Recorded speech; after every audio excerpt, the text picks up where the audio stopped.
نبي بعده. أما بعد فأعوذ بالله من الشيطان الرجيم. بسم الله الرحمن الرحيم. يا أيتها النفس المطمئنة ارجعي إلى ربك راضية مرضية فادخلي في عبادي وادخلي جنتي. اللهم صل على محمد وعلى آل محمد وبارك وسلم وصل عليه.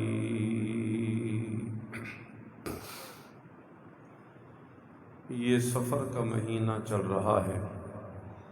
گزشتہ جمعہ پہ میں نے یہ عرض کیا تھا کہ سفر کے مہینے کے متعلق عام عوام میں مشہور اور رائج جو نظریات اور باتیں موجود ہیں، شرعی لحاظ سے ان کی کوئی حقیقت نہیں ہے، جن میں سب سے بڑی بات یہ لوگوں کے ذہنوں میں آ چکی ہے کہ سفر کا مہینہ منحوس مہینہ ہے.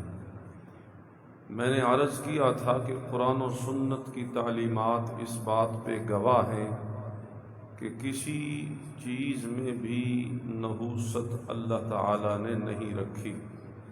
لہذا اس نظریے کے تحت چیزوں کو برا سمجھنا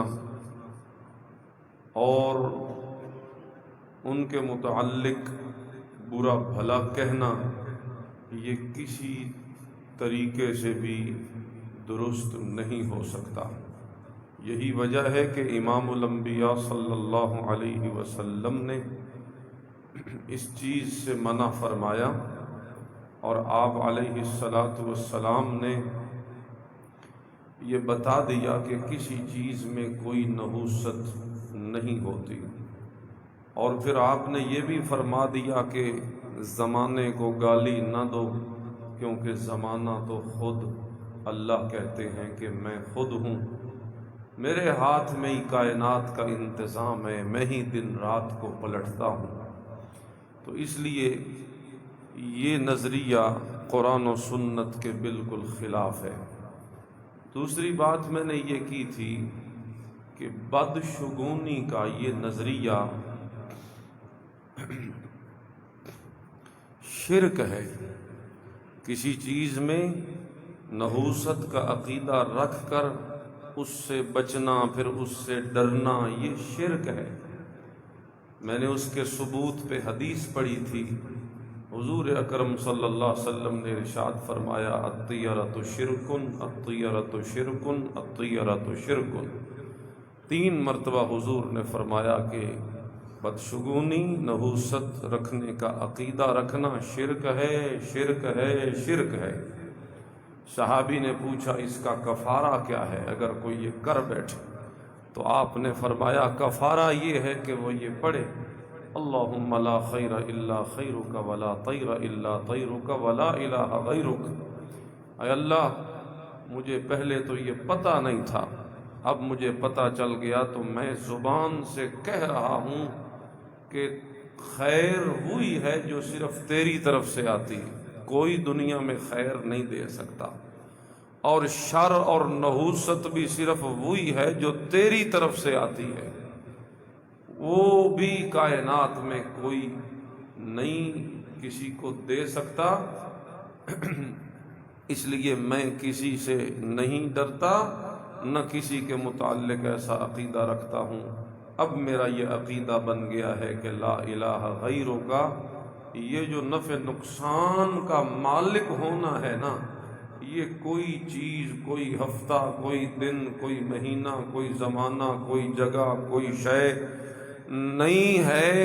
یہ صرف اور صرف تیرے ہاتھ میں کنٹرول ہے، کیونکہ لا الہ غیرک، تیرے سوا دنیا میں نفع نقصان کا مالک اور کوئی نہیں. تو یہ عقیدہ ضروری ہے کہ اسے تازہ کیا جائے، خاص طور پہ پھر جب یہ دن آتے ہیں تو ہم ذرا دہرا دیتے ہیں بات تاکہ آپ سمجھیں اور گھروں میں خواتین کو بتائیں تاکہ عقائد ان کے بھی درست ہو جائیں۔ آج میں یہ عرض کرنا چاہتا ہوں کہ پھر نحوست ہوتی کس چیز کی ہے؟ میں نے پچھلے جمعے تھوڑا اشارہ کیا تھا لیکن وقت ختم ہو گیا تھا۔ نحوست ہوتی ہے تو انسان کی بدعمالیوں کی ہوتی ہے، جگہ میں یا چیز میں یا دنوں میں یا مہینوں میں نہیں، بدعمالیوں میں نحوست۔ اس لیے ہمیں دنیا کی زندگی میں ایسا بن کر جینا ہے، رہنا ہے کہ ہم اللہ کی نگاہوں میں پسندیدہ بنیں۔ بدعمالیاں کرنے سے انسان اللہ کے حضور میں مقبول نہیں رہتا، مردود ہو جاتا ہے۔ اگرچہ اس میں کوئی شک نہیں کہ اللہ تعالی نے یہ قوتیں تو انسان میں رکھ دی ہیں، ایک قوت شہوانیہ رکھی، شہوت، انسان میں گناہ کی ایک آگ بھڑکتی ہے، خیالات اٹھتے ہیں، جذبات بھڑکتے ہیں، برائی کی طرف انسان لگنے لگتا ہے، اندر ایک چیز ہوتی ہے جو انسان کو ابھارتی ہے۔ اسے قرآنی اصطلاح میں کہا جاتا ہے نفس امارہ، نفس امارہ، یعنی انسان کو برائی اور گناہ پہ ابھارنے والا نفس اور ضمیر۔ نفس ضمیر کو کہتے ہیں، نفس امارہ یعنی وہ ضمیر انسان کا جو گناہوں پہ ابھارتا ہے۔ اللہ اکبر کبیرہ، یہ اگرچہ اللہ نے رکھا تو ہے لیکن ساتھ ساتھ اللہ نے انسان کو عقل والی نعمت بھی دی ہے۔ اب انسان کی زندگی اسی امتحان کا نام ہے۔ اللہ دیکھنا یہ چاہتے ہیں کہ ان دونوں قوتوں میں سے کس قوت کا غلبہ ہوتا ہے۔ اگر شہوت غلبہ پا جائے تو انسان جانوروں سے بھی بدتر ہو جاتا ہے، اور اگر عقل غلبہ پا جائے تو انسان فرشتوں سے بھی افضل ہو جاتا ہے۔ اس لیے اندر خیالات کی دنیا تو مچلتی رہتی ہے، اللہ اللہ، لیکن ہم نے اسے لگام ڈالنی ہے، ہم نے اسے، جانور کوئی زیادہ ہی آپے سے باہر ہونے لگے تو ہم کیا ڈالتے ہیں اسے؟ نکیل، لگام۔ یہ جو بڑے قوت والے، طاقت والے جانور ہیں، گدھا، خچر، گھوڑا، آپ لگام ڈال کے انہیں اپنی اطاعت میں موڑ لیتے ہیں، نکیل ڈال کے آپ ان سے اپنے کام لے لیتے ہیں۔ جس طرح ہم ان جانوروں کو نکیل اور لگام ڈالتے ہیں، نفس امارہ کو بھی لگام جب تک نہیں ڈالیں گے اتنے تک کام نہیں چلے گا۔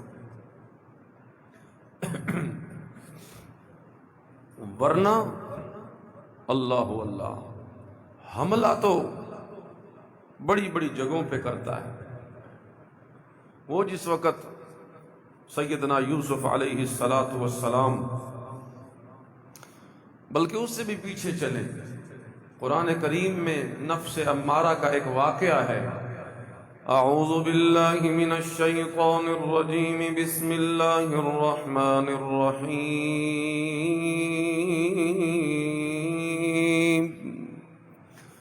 وَاتْلُ عَلَيْهِمْ نَبَأَ بَنِي آدَمَ بِالْحَقِّ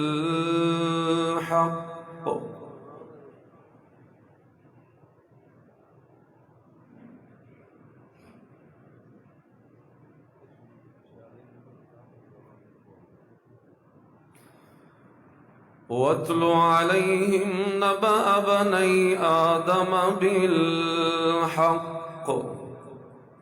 اللہ فرماتے ہیں میرے نبی جی پڑھ سنائیے اپنی امت کو آدم علیہ السلام کے دو بیٹوں کا واقعہ۔ اذ قربا قربانا،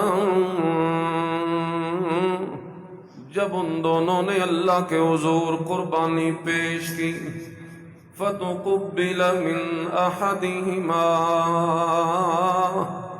ایک کی قربانی قبول ہو گئی، ولم یتقبل من الآخر، دوسرے کی قربانی کو قبول نہیں کیا۔ واقعہ پیچھے کیا ہے؟ مفسرین نے لکھا، ابن کثیر دیگر مفسرین نے اسی کو ترجیح دی، یہی قوی سند کے ساتھ یہ واقعہ منقول ہے۔ آدم علیہ السلام کے جس وقت بیٹے پیدا ہونے لگے، اولاد ہونے لگی، تو جو اولاد ہوتی وہ جوڑا جوڑا پیدا ہوتے، ہر حمل سے دو دو بچے پیدا ہوتے تھے، ایک لڑکی اور ایک لڑکا۔ پہلے حمل سے دو پیدا ہوئے، ایک بچی ایک بچہ، دوسرے حمل سے پھر دو پیدا ہوئے، ایک بچی اور ایک بچہ، لڑکی اور لڑکا۔ وہ اب نسل بھی تو چلانی ہے نا، تو ضرورتاً بھی کچھ احکام، ویسے شریعت محمدی تو وہ ہے ہی نہیں نا، وہ تو پہلی شریعت کی بات ہے۔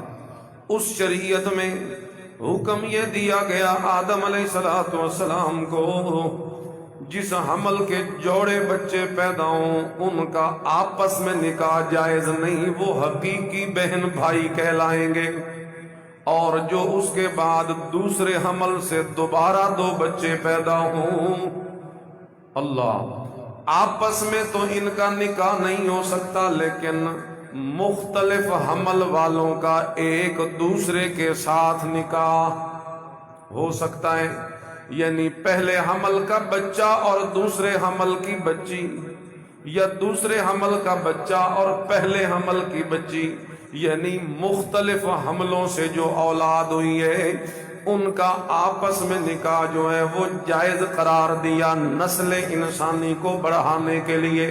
چنانچہ اس موقع پہ جو پہلا حمل تھا اس میں سے پیدا ہوا قابیل اور اس کی بہن، دوسرے حمل سے حابیل اور اس کی بہن۔ اب جو نکاح ہونا ہے ایک دوسرے کے ساتھ ہونا ہے، لیکن معاملہ کچھ یوں ہوا کہ قابیل کے ساتھ پیدا ہونے والی لڑکی اور بچی بڑی خوبصورت، بڑی حسینہ جمیلہ، اور حابیل کے ساتھ پیدا ہونے والی بچی تھوڑی سی خوبصورت نہیں بلکہ بد شکل ہے، اس کے مقابلے میں تو اس کی کوئی حیثیت ہی نہیں ہے۔ اب اللہ کا حکم ہے کہ ان کا آپس میں نکاح ہو جائے۔ اب حابیل کے رشتے میں جو بچی آ رہی ہے وہ تو بڑی حسینہ جمیلہ ہے، لیکن قابیل کے نکاح میں جس بچی نے آنا ہے، جس لڑکی نے آنا ہے وہ بدصورت ہے۔ اس لیے قابیل منکر ہو گیا اور کہنے لگا کہ میں تو ہرگز اس سے نکاح نہیں کروں گا، میں تو اسی لڑکی کے ساتھ نکاح کروں گا جو میرے حمل میں میرے ساتھ پیدا ہوئی ہے، یعنی جو میری حقیقی بہن ہے میں تو اسی کے ساتھ نکاح کروں گا۔ یہی تو میں کہہ رہا تھا، یہ نفس امارہ جو ہے یہ انسان کو گناہوں پہ بھڑکاتا ہے، یہ نفس امارہ جو ہے یہ انسان کو اندر ہی اندر اپنی پیروی پہ مجبور کرتا ہے، شہوتوں کو اٹھاتا ہے، اپنی خواہشوں کو پورا کرنے کی وہ جلن آگ جو ہے وہ اندر پیدا کرتا ہے۔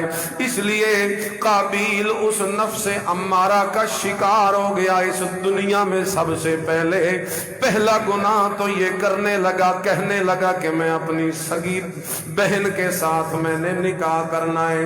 آدم علیہ السلام جو باپ ہیں انہوں نے سمجھایا کہ تیرا یہ مطالبہ ٹھیک نہیں، یہ شریعت کے روح سے حرام ہے اور ناجائز ہے، یہ کبھی نہیں ہو سکتا۔ لیکن جس وقت وہ زیادہ اڑ گیا اور جھگڑا کرنے پہ اتر آیا اور کہنے لگا قال لا اقتلنک، او حابیل تو میری بات مان لے وگرنہ میں تجھے قتل کر دوں گا، میں تجھے چھوڑوں گا نہیں۔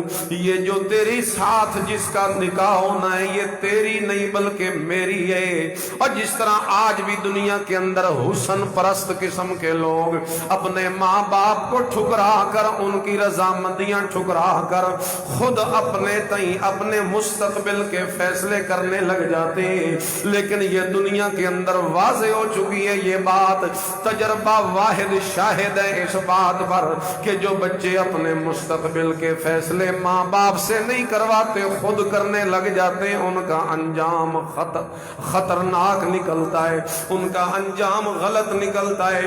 اس لیے اس سے ایک بات تو ہمیں یہ بھی سمجھ آ گئی کہ ایسے معاملوں میں حسن پرستی نہیں کرنی بلکہ شریعت کے احکام کا ہم نے پاس رکھنا ہے، شریعت کے احکام کو بھی ہم نے ذہن میں رکھنا ہے۔ اگر ماں باپ کی طرف سے یہ مطالبہ ہو کہ اس بچی سے نکاح کرو، یہ دینی لحاظ سے تمہارے حق میں بہتر ہے، اور ہم سمجھ رہے ہوں کہ یہ دینی لحاظ سے تو بہتر ہے لیکن جو میں دیکھ رہا ہوں وہ تو حسن کے لحاظ سے بہتر ہے، اب ہم نے دین کو ٹھکرا کے حسن کی پیروی شروع کی، یا ماں باپ کو ناراض کر کے ماں باپ کے ساتھ بغاوت کر کے اپنے اگرچہ شریعت کی طرف سے اتنی اجازت تو ہے کہ بالغ بچہ جو ہے اس کی رائے لی جائے گی اور وہ اس کی رضامندی بھی ضروری ہے، لیکن رضامندی کی آڑ میں ماں باپ کا گستاخ بن جانا تو کہیں کا قانون نہیں۔ اس کی آڑ میں اس کی آڑ لے کر مسئلے کی گنجائش نکال کر ماں باپ کی توہین کرنا بھلا کہاں جائز ہو جائے گا۔ اس لیے میرے نبی کا بھی یہی فرمان ہے کہ لڑکی سے نکاح 4 وجہ سے ہوتا ہے، لحسبها ولمالها ولجمالها ولدینها، یا خاندان کی وجہ سے، یا مالداری دیکھ کر، یا حسن دیکھ کر، یا دینداری دیکھ کر۔ فرمایا فاظفر بذات الدین، اے میرے صحابی تو دینداری کو ترجیح دینا، مالداری کو بھی نہ دیکھنا، عہدے کو بھی نہ دیکھنا، عزت کو بھی نہ دیکھنا، خاندان کو بھی نہ دیکھنا، ترجیح دینا ہے تو تم نے دین کو ترجیح دینا۔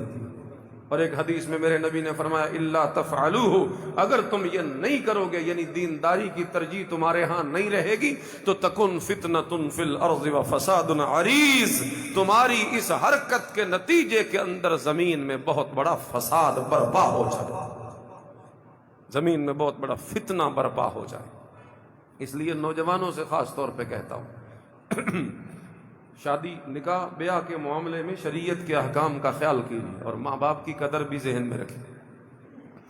اس نکاح میں بڑی برکت ہوگی جو آپ اپنے ماں باپ کی آنکھوں کی ٹھنڈک بن کے کریں گے، اور اس نکاح میں کوئی خیر و برکت نہیں ہوگی جو آپ اپنے ماں باپ کو خون کے آنسو رلا کے کریں گے۔ اور ماں باپ کا بھی یہ حق بنتا ہے کہ وہ اولاد کے معاملات میں زیادتی نہ کریں، ماں باپ کا بھی یہ حق بنتا ہے کہ وہ اولاد کے معاملے میں زیادتی نہ کریں، اولاد کے معاملے میں اللہ سے ڈر جائیں، ان کے حقوق پورے کریں، ان کے حقوق ادا کریں۔ اگر اولاد ماں باپ کی نافرمان ہے تو یہ بھی گناہ کبیرہ ہے، اور اگر والدین اپنی اولاد کے حق میں انصاف سے کام نہیں لیتے اور ظالم بن جاتے ہیں تو یہ بھی گناہ کبیرہ ہے۔ اگر ان سے پوچھ ہونی ہے تو ماں باپ سے بھی پوچھو۔ اس کی بھی ضرورت ہے آج، ویسے وہ ایک سائیڈ بیان کر کے نا شاید دوسری طرف تھوڑی سی کمزوری آ گئی۔ ہر وقت یہ ہم کہتے رہتے ہیں، نوجوانوں کو سمجھاتے رہتے ہیں ماں باپ کی خدمت کرو، اطاعت کرو، عزت کرو، تکریم کرو، لیکن اب ہمیں یہ بھی کہنا چاہیے ماں باپ سے کہ اپنی اولاد کے حقوق کا بھی خیال کرو۔ میرے نبی کی حدیث ہے اکرموا اولادکم، اپنی اولاد کی عزت کرو، اپنی اولاد کی ان کی جو حیثیت ہے وہ انہیں دو۔ اللہ واللہ، تو دونوں طرف دیکھنا ہے، بچے ماں باپ کی نافرمانی نہ کریں اور ماں باپ بھی اپنی اولادوں پہ ظلم، زیادتیاں، ناانصافیاں نہ کریں۔ اللہ اکبر کبیرہ۔ خیر، نفس امارہ نے بھٹکایا اس قابیل کو تو وہ دھمکی دینے میں اتر آیا، قال لا اقتلنک، میں تجھے قتل کر دوں گا، آدم علیہ السلام نے فرمایا بیٹو جھگڑو نہیں، میں تمہیں ایک بتاتا ہوں طریقہ، تم دونوں قربانی پیش کرو اللہ کے حضور، جس کی قربانی قبول ہو گئی وہ اللہ کے ہاں مقبول ہوگا، اسی کے حق میں فیصلہ ہو جائے گا۔ اب دونوں نے اپنی اپنی قربانی پیش کی، لیکن حالت یہ ہے چونکہ قابیل کے دل و دماغ کے اندر وہ نفس امارہ کا اثر پیدا ہو چکا ہے، اخلاص نہیں رہا، شریعت کے احکام کا پاس نہیں رہا، اس لیے اس کی قربانی قبول نہیں ہوئی، اور جو حابیل نے قربانی پیش کی ہے وہ قبول ہو گئی۔ قربانی کے قبول ہونے کا اس دور میں طریقہ یہ تھا اس شریعت میں کہ اپنی قربانی، مثال جو جانور ذبح کیا یا کوئی اور شے دی ہے اللہ کے نام پر، تو اس کو ایک بلند جگہ پہ پہاڑ کی چوٹی پہ رکھاتے، آسمان سے آگ آ کے جس قربانی کو کھا لیتی یہ نشانی ہوتی کہ یہ قبول ہو گئی، اور جو ایسے ہی پڑی رہتی اسے آگ نہ کھاتی تو یہ نشانی ہوتی تھی کہ قبول۔ تو حابیل کی قربانی کو آسمان سے آگ آئی اور اس نے نگل لیا، کھا لیا، جلا دیا، وہ قبول ہو گئی، اور قابیل کی قربانی قبول نہیں۔ اللہ، تو پھر کیا ہوا؟ اللہ کا قرآن کہتا فَطَوَّعَتْ لَهُ نَفْسُهُ قَتْلَ أَخِيهِ فَقَتَلَهُ۔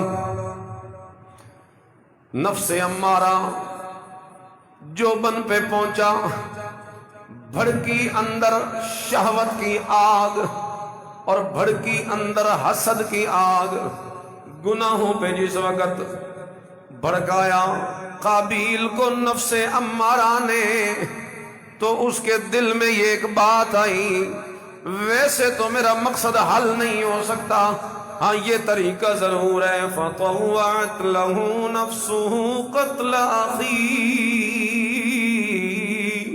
اگر میں حابیل کو قتل کر دوں، جان سے مار دوں، پھر تو وہ جو ہے اس کی جو لڑکی ہے جو جس سے اس کا نکاح ہونا ہے وہ تو پھر میرے پاس آ جائے گی۔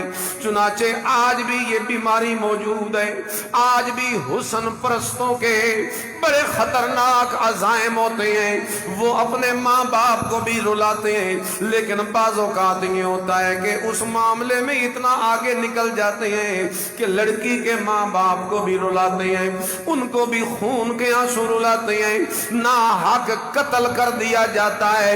حسن پرستی کے معاملے کے اندر قتل جو ہے یہ تو بڑی عام سی چیز ہو چکی ہے، حالانکہ ایک انسان کا قتل کر دینا یہ اتنی بڑی بات ہے۔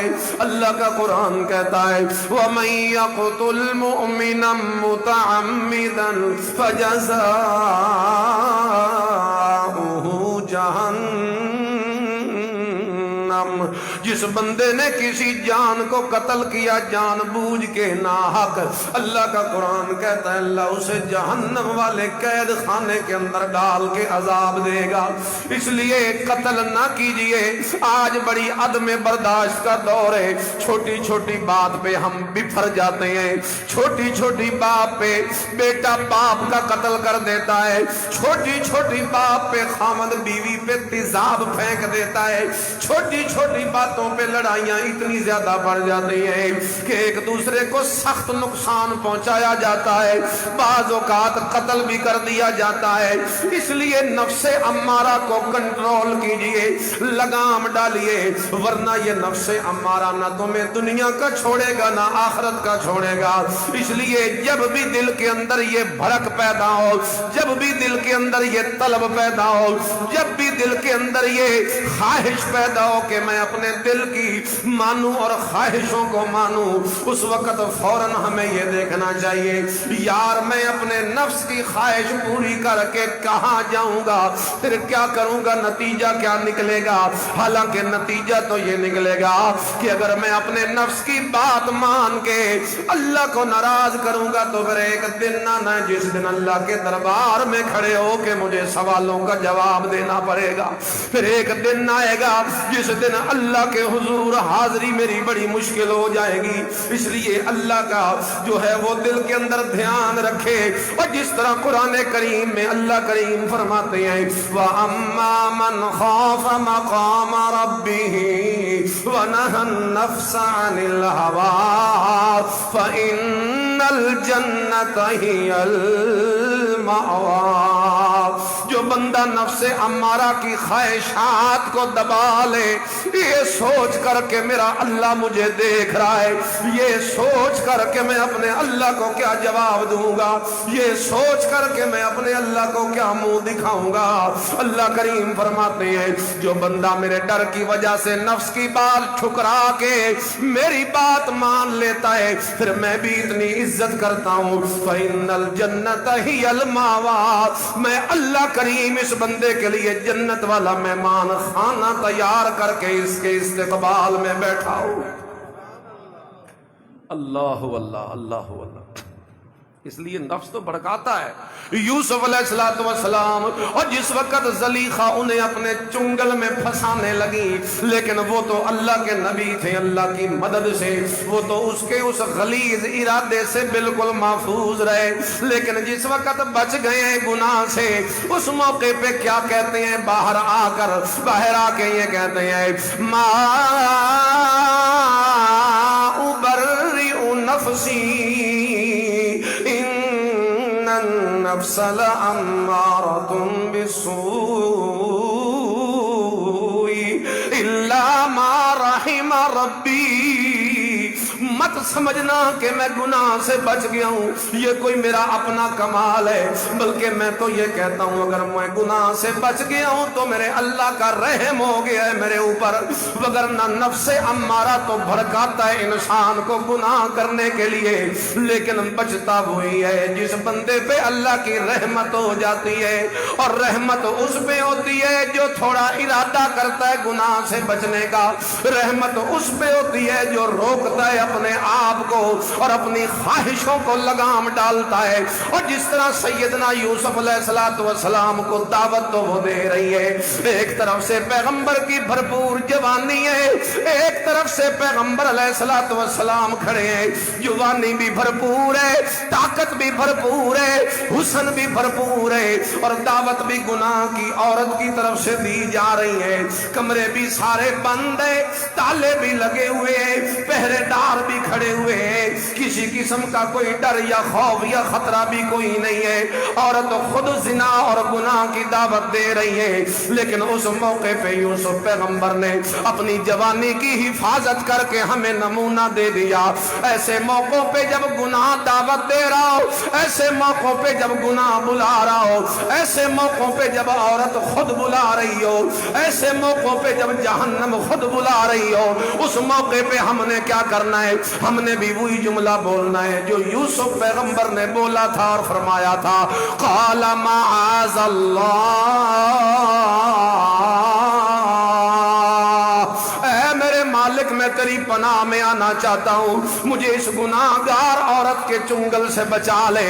رب کعبہ کی قسم، حرکت یوسف پیغمبر نے کی ہے اور برکت اللہ نے پیدا کر دی، تالے بھی توڑ دیے، دروازے بھی کھول دیے، یوسف کی عزت کو بھی بچا لیا، دامن کو داغدار ہونے سے بھی بچا لیا۔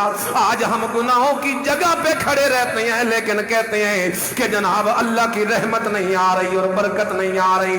برکت تب آئے گی جب حرکت ہوگی، حرکت بندہ کرے گا اور برکت میرا اللہ دے گا، ہم حرکت ہی پیدا نہیں کرتے۔ اس لیے نفس امارہ تو بھڑکاتا ہے لیکن ہم نے حرکت کرنی ہے اور اس کا مقابلہ کرنا، ہم نے حرکت کرنی ہے اور نفس امارہ کا وہ بولو تو صحیح مقابلہ کرنا۔ یہ زندگی ساری ہے اسی جنگ کا نام، یہ ساری زندگی اسی جنگ کا نام ہے۔ اللہ اللہ۔ اور حالت یہ ہے کہ صرف نفس امارہ ہی نہیں انسان میں، ایک اور بھی ہے، اور اسے اللہ کا قرآن نام دیتا ہے نفس لوامہ۔ نفس لوامہ سورہ قیامہ میں ذکر ہے، فَلَا أُقْسِمُ بِالنَّفْسِ اللَّوَّامَّةِ۔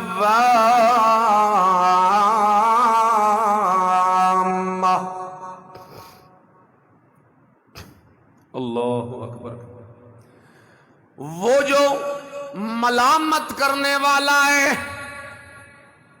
آپ میں سے ہر بندہ گواہی دے گا، جب کبھی بندہ گناہ کرنے لگے بحیثیت مسلمان ہونے کے، حضور کے امتی ہونے کے، قرآن و سنت کے احکام ذہن میں ٹکراتے ہیں، گناہ سے پہلے خیال آتا ہے کہ نہیں آتا؟ یار نہ کر، ہر بندے کو آتا ہے، نہ بتاؤ تو ویسے الگ بات ہے، اندر وہ ضمیر بولتا ہے۔ گناہ کرنے لگے ضمیر ملامت کرتا ہے، نیکی کرنے لگے تو ہمت بندھاتا ہے۔ یہ جو اندر ایک ضمیر ہے، اسے کہتے ہیں نفس لوامہ۔ اللہ اکبر کبیرہ، ملامت کرتا ہے، لیکن ہم اس کی ملامت کو روند کر گناہ کر لیتے، ہم اس کی ملامت کو روند کر گناہ کر لیتے۔ نہ کیجئے، یہ اللہ کی طرف سے ایک انتظام ہے تجھے مجھے گناہ سے بچانے کا۔ باہر کا کوئی نہ بھی موجود ہو تیرے پاس، عالم فاضل، کوئی متقی، کوئی صوفی، کوئی پرہیزگار، اس وقت تیرے پاس نہیں، تیرا باپ، تیرا استاد، تیرا مرشد، تیرا قائد، تجھے روکنے والا، ہٹکنے والا، ہدایت دینے والا، سمجھانے والا، اللہ کہتے کوئی نہ صحیح، لیکن تیرے اندر ہم نے ایک مرشد ایسا رکھ دیا ہے کہ کوئی بھی نہ ہو، تیرے دل سے آواز آتی ہے میں غلط کر رہا ہوں، مجھے نہیں کرنا چاہیے۔ ہوتی ہے نا ضمیر کی آواز، اب بے ضمیروں کی تو نہیں ہوتی، ضمیروں والوں کی تو ضرور ہوتی۔ جس کا ضمیر مر جائے وہ پھر تیسرا نفس ہے، نفس خبیثہ۔ اللہ اکبر کبیرہ، یہ وہ ہے جو اللہ اکبر نفس امارہ کو غالب کر دیا اور نفس لوامہ کو مغلوب کر دیا، روکنے اور ہٹکنے اور ملامت کرنے والے کو دبا دیا، بھڑکانے والے کو غالب کر دیا۔ جب یہ کیفیت بندے کے دل کے اندر پیدا ہو جاتی ہے، یہ اندر اندر کی باتیں میں تمہیں سمجھا رہا ہوں، نفس خبیثہ بھی نظر نہیں آتا، امارہ بھی نظر نہیں آتا، لوامہ بھی نظر نہیں آتا، لیکن یہ اندر اندر انسان کے ضمیر کی جنگ ہے، ہر بندہ اسے خوب جانتا ہے، میں بتا رہا ہوں اس لیے آپ کو سمجھا رہا ہوں۔ جس وقت بھڑکانے والا غالب کر لیتے ہیں ہم اپنے اوپر، اور وہ ملامت کرنے والے کی ملامت کی پرواہ نہیں کرتے، اس کی کسی بات کی طرف دھیان نہیں کرتے، تو نتیجہ یہ نکلتا ہے کہ ہمارا نفس نفس خبیثہ بن جاتا ہے، پھر یہ اتنا رذیل ہو جاتا ہے، پھر یہ اتنا ذلیل ہو جاتا ہے، اللہ اکبر کبیرہ، کہ ہر موقع پہ ذلت اس کا مقدر بنتی چلی جاتی ہے، اللہ تعالیٰ کی لعنت برسنا شروع ہو جاتی ہے، بے برکتیوں کا گھر بن جاتا ہے اس کا گھر، اس کی اولاد اس کے حق میں وہ خیریت سے نہیں رہ سکتی، اس کی اولادیں نافرمان ہو جاتی ہیں، لوگوں سے اس کے معاملات غلط ہو جاتے ہیں، باہر نکلتا ہے تو پھر بھی اس کے حق میں خیریت نہیں ہوتی، گھر میں آتا ہے تو پھر بھی بھلائی نہیں ہوتی، کاروبار میں ہاتھ ڈالتا ہے تو وہاں بھی کوئی خیر نہیں ملتی، یا کسی کے ساتھ کوئی اور معاملہ کرتا ہے تو بھی خیریت نہیں ملتی۔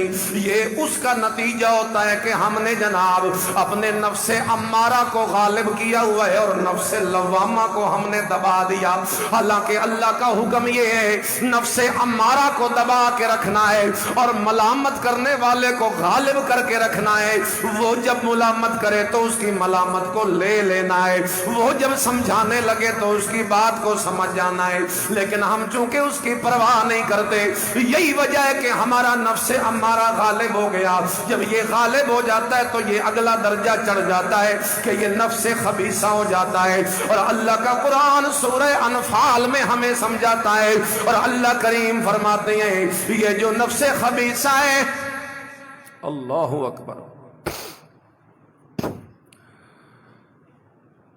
لیمیز اللہ الخبیث من الطیب ویجعل بعضه على بعض فیرکمه جمیعا فیجعله فی جہنم۔ یہ جب نفس خبیثہ ہو جاتا ہے اللہ اللہ تو ہم اسے جہنم کے ٹھکانے میں پہنچائیں گے، یہ مرنے لگے گا تو اس وقت بھی اس کی روح اس انداز میں نکالی جائے گی جس طرح ململ کا باریک کپڑا جھاڑی کے اوپر ڈالا ہوا ہوتا ہے اور ایک کنارے سے پکڑ کے اسے کھینچا جائے. جو حال اس ململ کے کپڑے کا ہوتا ہے کانٹوں کی وجہ سے، وہی حال ہوتا ہے نفس خبیثہ کو جسم سے نکالتے وقت. جب ملک الموت روح قبض کرے گا تو اس نفس خبیثہ کی روح اسی انداز میں نکلے گی جس طریقے سے ململ کا کپڑا کانٹوں والی جھاڑی کے اوپر پھیلا کے رکھ دو، ایک سائیڈ سے پکڑ کے کھینچو، کیا پلے رہے گا اس کے. یہ نفس خبیثہ کی روح بھی اسی طرح نکالی جاتی. اللہ اللہ. موت کے وقت بھی سختی، قبر میں بھی سختی، عذاب قبر کا شکار. ہائے ہائے ہائے. عذاب قبر مانتے ہو کہ نہیں مانتے ہو؟ عذاب القبر حق، یہ حق ہے. جو اس کا انکار کرے وہ اہل سنت میں نہیں رہ سکتا، وہ گمراہ ہو جائے.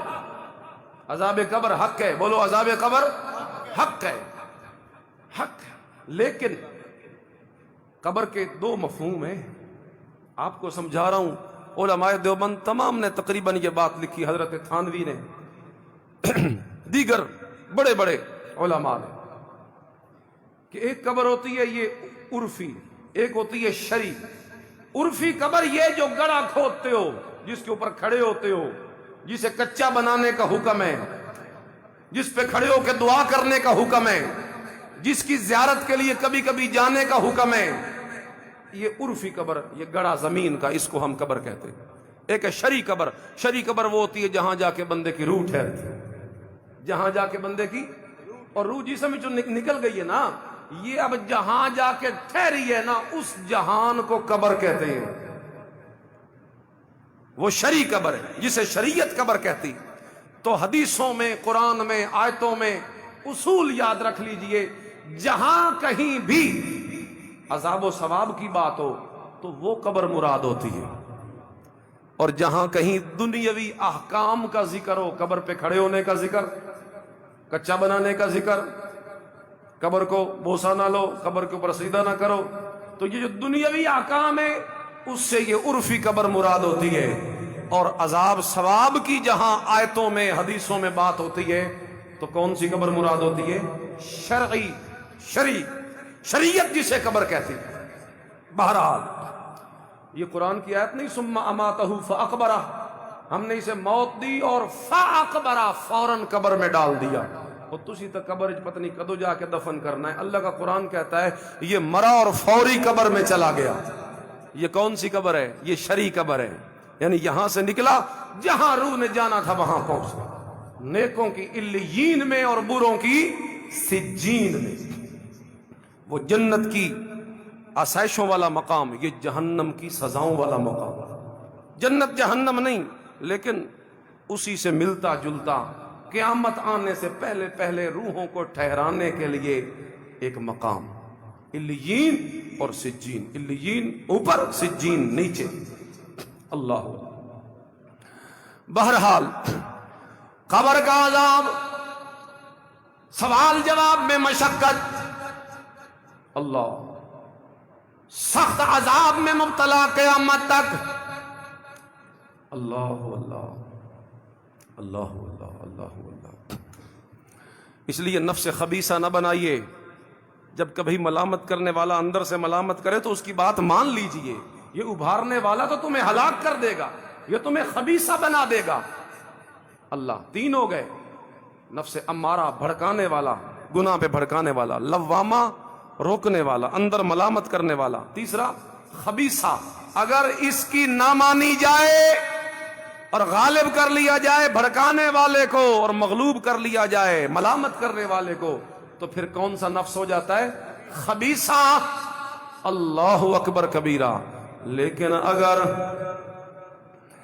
ملامت کرنے والے کو لے لیا جائے اور بھڑکانے والے کو دبا دیا جائے، خواہشوں کو دبا دیا جائے، شیطان کی نہ مانی جائے، گناہ نہ کیے جائیں، اللہ کی رضامندی والے کام کیے جائیں، پھر یہ کون سا نفس بن جاتا ہے؟ یہ بن جاتا ہے نفس مطمئنہ. نفس مطمئنہ، بولو قرآن کا لفظ ہے نفس مطمئنہ، اطمینان والا، سکون والا، آرام والا، عیش والا، فرحت والا، مسرت والا، خوشی والا، جنت والا۔ وہ 30واں پارہ سورۃ الفجر کی آخری آیت ہے، یا ایتھا النفس المطمئنہ ارجعی الی ربک راضیۃ مرضیہ فادخلی فی عبادی وادخلی جنتی۔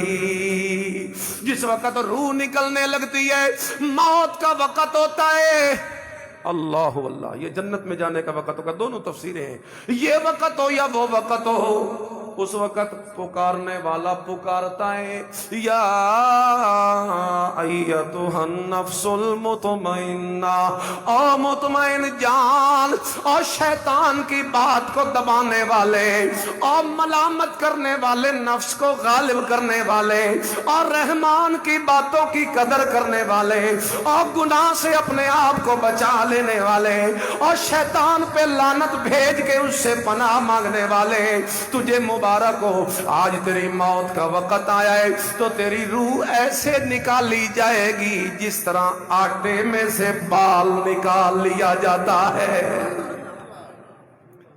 اللہ، تیری روح آج ایسے نکالی جائے گی، اور پورا وفد آیا ہے تیری روح کو لینے کے لیے، اللہ کے فرشتے آئے ہیں تیرے استقبال کے لیے۔ موت کے وقت بھی سلامتی، قبر کے اندر بھی اللہ تعالیٰ کی طرف سے فرحت، اللہ تعالیٰ کی طرف سے جنت کے مزے، قبر میں بھی حساب کتاب، سوال جواب کا آسان ہونا، یہ ساری نعمتیں اسے ملے گی۔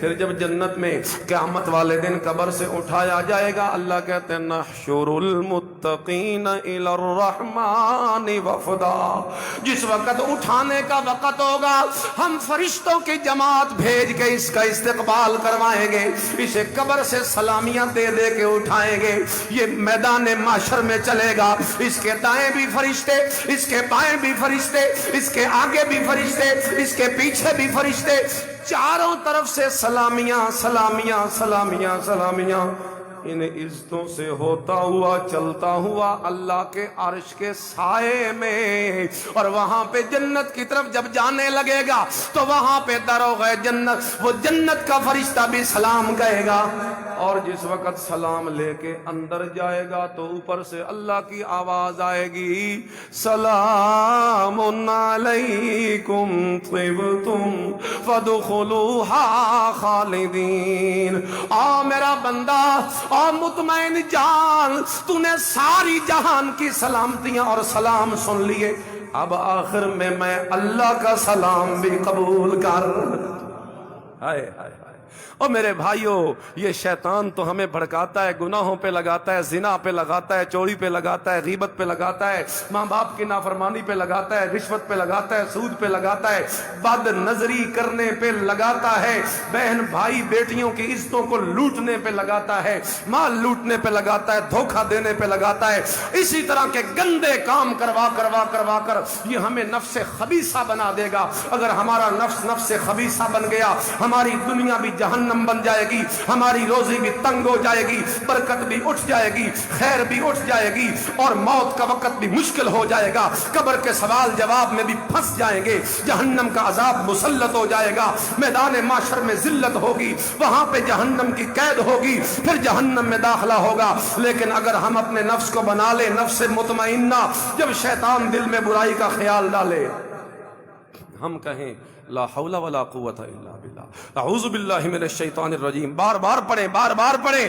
اور اس سے گناہ اپنا چہرہ پھیر لیں، اگر خیال آتا ہے تو ہٹا لیں، اس طریقے سے روک کر اپنے آپ پہ پابندیاں لگا کر، اپنے آپ کو لگام ڈال کر، اگر کسی گناہ میں پھنسے ہوئے جان نہیں چھوٹتی، اپنے اوپر کوئی پابندی لگائیے، آئندہ اگر میں نے یہ گناہ کیا تو میں 10 نفل پڑھوں گا، آئندہ اگر میں نے گناہ کیا تو میں 10 روزے رکھوں گا، آئندہ اگر میں نے یہ گناہ کیا تو میں قربانی کروں گا۔ کوئی نہ کوئی پابندی لگائیے، اس کے اوپر ڈالیے کوئی نہ کوئی بوجھ۔ بگڑ چکا ہے نا زیادہ، تو پھر اتنی آسانی سے ٹھیک نہیں ہوگا، کچھ بوجھ ڈالنا پڑے گا۔ بوجھ ڈال ڈال کے، روک روک کے، اللہ کی مان کر چلیے، اپنے پیغمبر کی سنتوں پہ عمل پیرا ہو کر چلیے، شرک سے بچ کر، بدعت سے بچ کر، گناہ سے بچ کر، برے اخلاق سے بچ کر، جھوٹ سے بچ کر، زنا سے بچ کر، بد نظری سے بچ کر، ان تمام چیزوں سے بچ کر پھونک کر قدم رکھیے، پھر آپ چلیے۔ آپ کی موت کب؟ اللہ موت تو پیچھے آئے گی، تیری دنیا کو اللہ جنت نظیر بنا دے گا، خیر بھی آئے گی، برکت بھی آئے گی، اولادوں میں بھی فرما برداری آئے گی، گھر میں بھی امن سکون آئے گا، دل میں بھی چین ہوگا۔ موت کے وقت اللہ اکبر کبیرہ، الذین تتوفاہم الملائکۃ طیبین طیبین طیبین، جب تیری موت کا وقت آئے گا فرشتے روح نکالیں گے تو کہیں گے سلام علیکم، سلام علیکم، اے بندہ خدا تیرے اوپر سلام ہو، ادخل الجنہ، چل جنت میں داخل ہو جا۔ قبر کے حساب کتاب سوال جواب بھی آسان ہو گئے، میدان محشر کی ذلت بھی ختم ہو گئی، اللہ کے عرش کا سایہ بھی